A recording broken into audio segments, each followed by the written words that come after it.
Umentri rangba ka jalla ha ka arpulai terik luber arhaja arpun riu ula ai ka jingya ro halor ka jingmen jur ya ka amendment jong ka Garo Hills Autonomous District Council ka babu kendon baka Sernot Schedule Tribe ka long ka bakongsan na ka bentaki kertong ke biya kon election MDC. Ulaong baka di ka sin jam sak hana bat ka jing pen urlong ya ka mat ka bala slamba bat benrap baka di ka jing temu ban pen scam ya ka jing temu ka District Council ka badai ban yada ya ka riti dostor ka kolshor bat ka kendau ka siap ki riu lom Garo.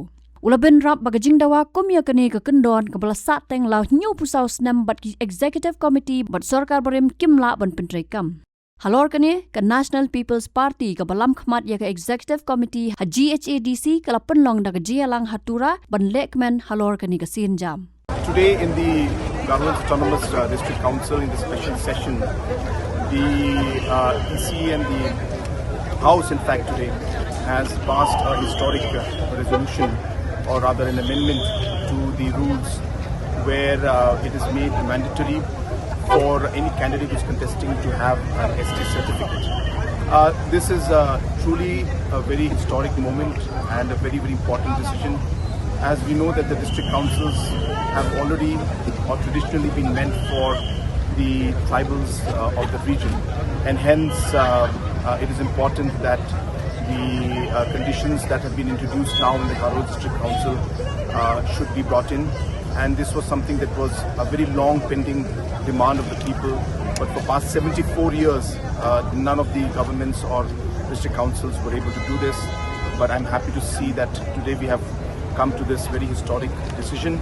And I'm sure that all our friends, non-tribal friends who are there will understand that this council is something that is always meant for the tribals of the different parts of the region of the Northeast.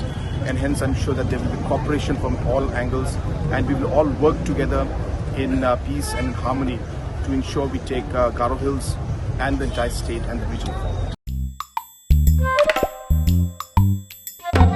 Habatin, page bahagi kishap, kashap plus F. Ka plus F? Hakabam bangibam dunaki eki bataye kamet. Namar kata habathiru atau kau kamlu ka umpnyang kadut page ya kashap plus F haka jingsom. Yaki nutrient kumki vitamin bat ka ayan la icon diat bada ka bathau bha kam khta ka dur jingki marbam ka jing mat lani ka rukom shed yaki balehi banai kita ka don ka we ka jing mentoy ba kongsan ka kot ka khia ka nutrition ba khambha ka jing im ba khambha pendon kam daki marbam modon ka sharp plus F menta kasni Lawan Ra Shafi Lingba ko office jong Commissionerate of Food Safety Meghalaya